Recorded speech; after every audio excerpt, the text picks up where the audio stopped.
안녕하세요, 변두로스입니다. 지금 비트마인 차트를 보면 기술적으로는 바닥을 다지고 반등을 시도하는 그림입니다. 옵션입니다. 비트마인의 8월 14일 만기 옵션 데이터를 보면 콜 미결제 약정은 17.5달러부터 19.5달러에 집중돼 있었습니다.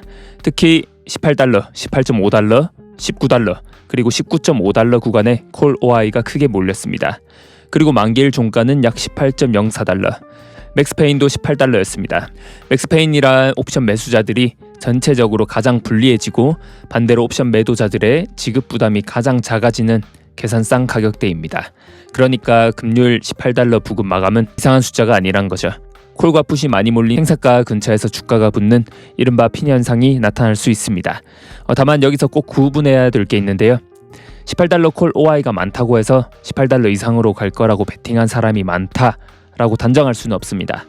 콜을 산 사람이 있을 수도 있고 콜을 판 사람이 있을 수도 있고 기존 주식을 가진 사람이 커버드 콜을 한 것일 수도 있습니다. 풋도 마찬가지인데요.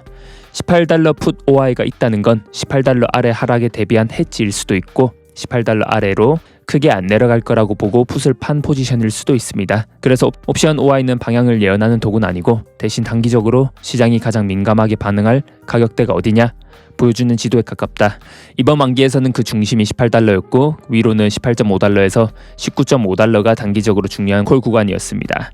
이제 만기가 끝났고 다음 주부터는 이 옵션 핀이 사라졌기 때문에 비트마인은 다시 펀더먼털과 이더 방향성 그리고 다음 주 만기 옵션 포지션을 따라 움직일 가능성이 높다.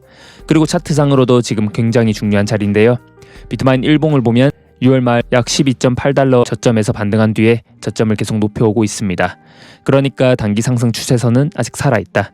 그리고 최근 며칠은 17달러 후반에서 18달러대 중반 사이에서 좁게 압축되고 있습니다. 컵앤핸들 패턴도 조금 보이고 있는데요. 6월 말 저점에서 둥글게 바닥을 만들고 올라온 구간이 컵이고 그리고 최근 고점 부근에서 조정을 받으며 좁게 눌린 구간이 핸들처럼 보일 수 있습니다. 하지만 패턴 완성이라고 할 것까지는 아닌 것 같고 아직은 후보이다. 왜냐하면 비트마인 위에는 19.5달러 부근에 저항이 걸려있기 때문입니다. 그리고 이 구간은 옵션상으로도 만기 전 최대 콜 OI가 몰렸던 19.5달러 부근과 겹칩니다. 차트상 중기 저항이고 직전 반등 고점 부근이고 옵션 포지션이 가장 많이 쌓였던 가격대 이 세 가지가 겹치는 자리이기 때문에 어려울 수 있다. 그리고 지금 비트마인의 기술적 시나리오는 9.5달러 위로 종가 기준 안착하면 됩니다. 그렇다면 핸들 상단 돌파로 해석할 수 있고 20달러를 넘어서면 21.5달러, 그 위로는 22달러대까지 열릴 수 있다. 반대로 17달러 초반의 상승 추세선이 깨진다면 그러면 이건 컵앤핸들이 아니라 단순 반등 이후에 재조정 가능성이 커집니다. 아래에서는 16달러대, 더 깊게는 15달러대까지도 열어둬야 합니다. 그러니까 지금은 방향을 마치는 구간이 아니고 19.5달러 돌파를 확인하거나 17달러 초반 추세선 이탈을 확인해야 하는 구간이다. 이더 차트도 같이 보면 6월 저점 약 1,500달러 부근에서 반등한 이후에 저점을 높이는 상승 추세선을 유지하고 있다. 현재 1,880달러 부근에서 가격이 눌려있지만 단기적으로는 1,800달러 중반의 상승 추세선이 지지 역할을 하고 있습니다. 위로는 1,940달러 부근의 단기 저항과 그 위에는 2,130달러 부근의 장기동 평균선이 있습니다. 이더가 1,940달러를 회복한다면 비트마인도 19.5달러 저항 돌파를 시도할 수 있겠죠.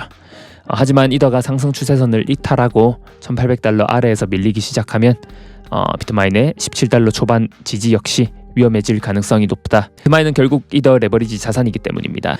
이더가 오르면 비트마인은 단순히 이더만큼 오르는 게 아니고 NAV가 올라가고 스테이킹 보상의 달러 가치가 늘어나고 엠나브 프리미엄 회복까지 붙을 수 있기 때문에 레버리지 자산이죠. 반대로 이더가 밀리면 NAV가 줄고 스테이킹 보상의 달러 가치가 줄고 엠나브 할인까지 커질 수 있습니다. 그래서 비트마인은 이더보다 훨씬 변동성이 큰 위성 자산이다. 그리고 이제 대차 조주표를 보겠습니다. 비트마인은 현재 581만 이더를 들고 있고 약 116억 달러 가치입니다. 중요한 건 현금을 봐야 되는데요. 1억 7,300만 달러에서 1억 400만 달러로 줄었습니다. 한 주 만에 약 6,900만 달러가 빠졌는데요. 이 돈은 자사주 매입과 소량의 이더 추가 매입으로 들어갔습니다. 이번 주에 300만 주를 매입했고 7,391 이더를 추가로 샀습니다. 그리고 7월부터 지금까지 총 1,910만 주를 사들였던 거죠. 이게 중요한데 표면적으로 보면 비트마인이 주주 친화적인 자사주 매입을 하고 있다 이렇게만 보이는데 구조를 본다면 엠나브는 약 0.97배 수준입니다. 즉 시장이 비트마인의 순자산 가치보다 낮은 가격을 여전히 매기고 있다.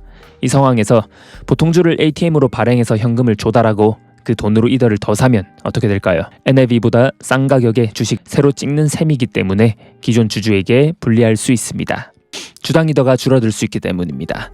그래서 mNAV가 1 아래에 있을 때 비트마인이 쓸 수 있는 가장 논리적인 카드는 자사주 매입입니다. 할인된 가격에 자기 주식을 사서 유통 주식 수를 줄이면 남아있는 주주 한 명당 돌아가는 이더의 몫은 커지겠죠. 이게 자사주 매입이 회사가 가진 이더 총량은 거의 그대로인데 나누는 주식 수가 줄어드니까 주당 이더가 늘어나는 겁니다.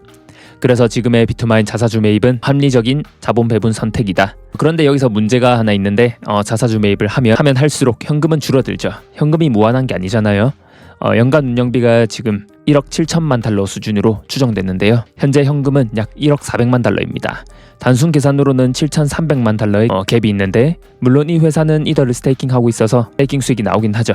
현재 506만 이더 이상을 스테이킹했고 이더 가격이 약 1,900달러 수준일 때 회사가 제시하는 연간 스테이킹 수익은 수억 달러 단위입니다. 이게 비트마인의 가장 큰 장점입니다. 비트코인 트레저리는 가격 상승만 기다려야 되는데 반면 비트마인은 이더 가격 상승을 기다리면서도 스테이킹 통해서 이더 보상을 계속 받습니다. 하지만 여기에도 함정이 있죠. 스테이킹 보상은 말 그대로 이더로 들어온다. 운영비와 인건비, 법률 비용, 우선주 배당은 달러로 나간다. 이더 가격이 낮으면 스테이킹 수익의 달러 가치도 떨어진다. 그러니까 스테이킹 수익이 있으니까 현금은 걱정 없다. 이 말은 너무 단순하고 비트마인은 지금 현금, 이더 가격, 스테이킹 수익률, 우선주 배당 부담을 동시에 관리해야 합니다. 이제 남은 카드는 3장인데요. 첫 번째로는 바이백을 계속하는 겁니다. 이건 mNAV가 1 아래에 있는 동안은 주당 이더를 늘리는 좋은 선택일 수 있습니다. 하지만 현금이 더 빨리 줄어들겠죠. 두 번째로는 보통주를 발행하는 겁니다. 그런데 이건 mNAV가 1 이상으로 회복되어야 의미가 있습니다. 비트마인 주가가 NAV보다 비싸게 거래될 때만 비싼 가격에 주식을 찍어서 이더를 사고 주당 이더를 늘리는 플라이휠이 작동합니다. 지금처럼 mNAV가 1 아래면 이 카드는 사실상 봉인이라고 봐야 되죠. 세 번째로는 BMNP 우선주를 추가로 발행한다. BMNP는 연 9.5%의 명목 배당을 지급하는 영구 우선주입니다. 현재 수익률 기준으로는 약 10%대 수준이고 매주 현금 배당이 나갑니다. 우선주의 장점은 보통주를 희석하지 않고 현금을 조달할 수 있다. mNAV가 1 아래일 때 보통주를 더 찍는 대신에 우선주를 발행하면 일단 보통주 주당 이더를 훼손하지 않을 수 있죠. 그런데 우선주도 공짜 돈이 아니란 게 문제고요. BMNP를 많이 발행할수록 매주 지급해야 하는 배당 부담도 커집니다. 이건 결국 비트마인의 스테이킹 수익이 우선주 자본 비용보다 높아야만 제대로 작동하는 구조입니다. 저는 지금 비트마인이 우선주를 발행한다면 그 돈을 무작정 이더 매수에 쏟는 것보다 운영 현금 확보와 자사주 매입 여력 유지에 먼저 쓸 가능성이 높다고 보고 있습니다. mNAV가 1 아래인 상태에서 우선주까지 발행해서 이더를 공격적으로 더 사는 건 보통주 주주 입장에서는 레버리지를 키우는 선택이기 때문입니다. 반면 운영자금을 확보하고 할인된 자기 주식을 사들이는 데 쓰면 주당 이더를 방어하는 방향이 될 수 있습니다. 여기서 기관 흐름도 봐야 되는데요. Norges Bank Investment Management라고 하는 노르웨이에 있는 국부 펀드인데 여기서 비트마인 보유가 확인됐다는 뉴스가 나왔습니다. 비트마인을 보유한다고 해서 노르웨이 정부가 이더에 전면 베팅했다는 뜻은 아니고요. 비트마인이 개인 크립토 투자자만의 종목이 아니라 기관 포트폴리오가 접근할 수 있는 상장 이더 트레저리로 자리를 잘 잡아가고 있구나 볼 수 있습니다. 그리고 이더리움 전체에서도 기관의 선택은 계속 쌓이는데요. 피델리티는 약 9억 달러 규모의 F-이더의 스테이킹 기능을 넣고 보상을 투자자에게 분배하는 방안을 추진하고 있습니다. 다만 아직 제한, 승인 절차 단계이며 실제 스테이킹이 시작된 건 아닙니다. 블랙록도 JP모건의 키넥시스와 함께 유럽 기관 캐시 시리즈의 일부 머니마켓 펀드 지분을 토큰화했습니다. 여기서 반드시 정확하게 봐야 할 게 있는데요. 3,110억 달러 전체가 이더리움 위에 토큰화된 것은 아닙니다. 3,110억 달러는 해당 인스티튜셔널 캐시 시리즈 전체의 운영자산 규모란 거고 블랙록은 이 범위 안에 6개 펀드에 12개 토큰화된 지분 클래스를 도입한 겁니다. 이것도 충분히 큰 신호죠. 블록체인을 투기자산 거래소로만 보는 게 아니고 머니마켓 펀드 지분과 담보, 결제, 24시간 이전, 온체인 기록을 위한 금융 인프라로 보기 시작했던 겁니다. 이더리움이 담보자산이자 기관 결제 인프라로 들어가는 과정을 보고 있다. 이게 장기 이더리움 논리의 또 핵심이죠. 다만 RWA가 늘어난다고 해서 이더 가격이 자동으로 오르고 스테이킹 수요가 자동으로 폭발하는 것은 아닙니다. 지금까지 봐온 것처럼요. 토큰화 자산이 실제 사용자, 실제 거래량, 실제 수수료, 실제 이더 가치 포착으로 이어져야 되겠죠. 그리고 이더리움 투자자들이 지금 가장 민감하게 봐야 할 이슈가 있는데요. EIP8363입니다. 이것은 스테이킹 비율이 높아질수록 검증자 보상의 일부를 소각하고 약 50%가 스테이킹된 구간에서는 합의 레이어의 신규 발행 보상을 0까지 낮추자 이 초안인데요. 정확히 말하면 스테이킹을 50%에서 강제로 막는 제한은 아닙니다. 50% 수준에서 합의 보상 발행이 0이 되는 구조이고 우선순위 수수료와 MED는 여전히 남을 수 있습니다. 아직은 초안일 뿐이고 채택되거나 특정 업그레이드에 포함된 것은 아닙니다. 그런데 왜 비트마인 투자자에게 민감할까? 비트마인의 투자 논리는 이더 가격만이 아니고 대규모로 이더를 보유하면서 스테이킹하고 그 보상으로 달러 현금 흐름을 만들고 그 현금 흐름으로 운영비와 자본 배분을 관리하는 구조죠. 그런데 합의 보상 수익률이 장기적으로 낮아진다면 비트마인의 스테이킹 현금 흐름 기대치도 낮아질 수 있습니다. 그래서 이 제안은 비트마인 입장에서는 분명히 중요한 리스크인데 하지만 반대로 이더리움 네트워크 입장에서는 스테이킹 비율이 너무 높아질 때 발생할 수 있는 유동성 부족, 리퀴드 스테이킹 집중, 그러한 경제적 균형 문제를 해결하는 시도이지 않나.